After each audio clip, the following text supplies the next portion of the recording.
So you can feel the excitement about our borders. Well, kind of.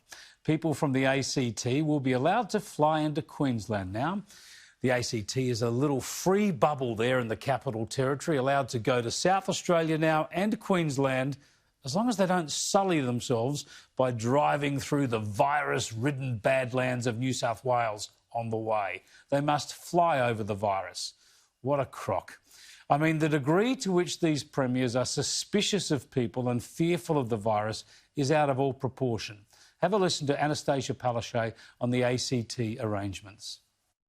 I spoke to the Chief Minister last night, Andrew Barr, and we had grave concerns about the identification and about making sure that the people who are coming through from the ACT are residents of the ACT.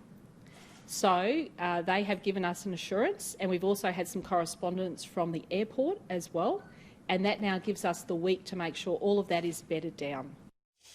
Can't have any of the wrong people sneaking into Queensland from the ACT, can they? Still, any progress is better than none, I suppose. Similarly, regional Victoria is enjoying more freedom, but Melburnians are not only locked in their homes, but locked in their city. Like the people of West Berlin in the Cold War, they're surrounded by a wall of steel.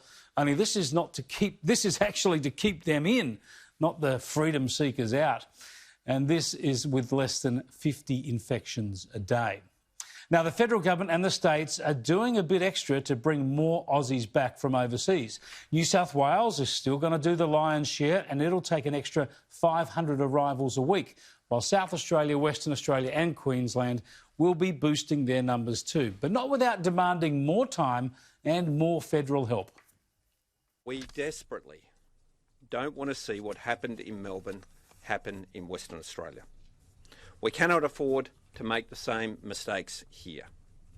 Compromising the integrity of our WA hotel quarantine system is simply not acceptable to us. So the ADF will help out, and it'll take a while, but over the next few weeks we'll go from about 4,000 arrivals a week to more than 5,500. Good. But when it comes to state borders and restrictions, I want to add a note of caution. And it's one that underscores the idiocy of how the states have behaved until now. And the point is this. When we allow more people to travel around the country, when we lift restrictions and we return to a more normal lifestyle, we are almost certainly going to get more infections. That's just the reality. The coronavirus is often asymptomatic. Most people who get it hardly get sick, and it's highly infectious. And the point is that if we get some outbreaks in Queensland or South Australia or Victoria, what are they going to do?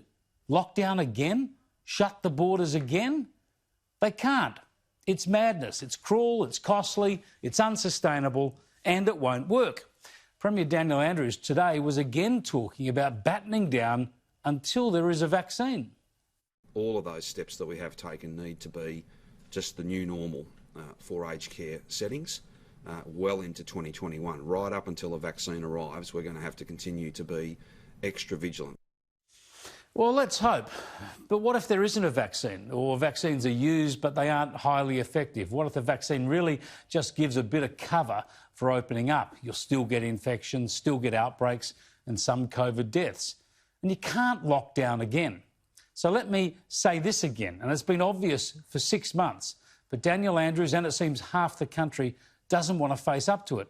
And that is that we have to devise ways to live with the virus, not pretend we can put it behind us.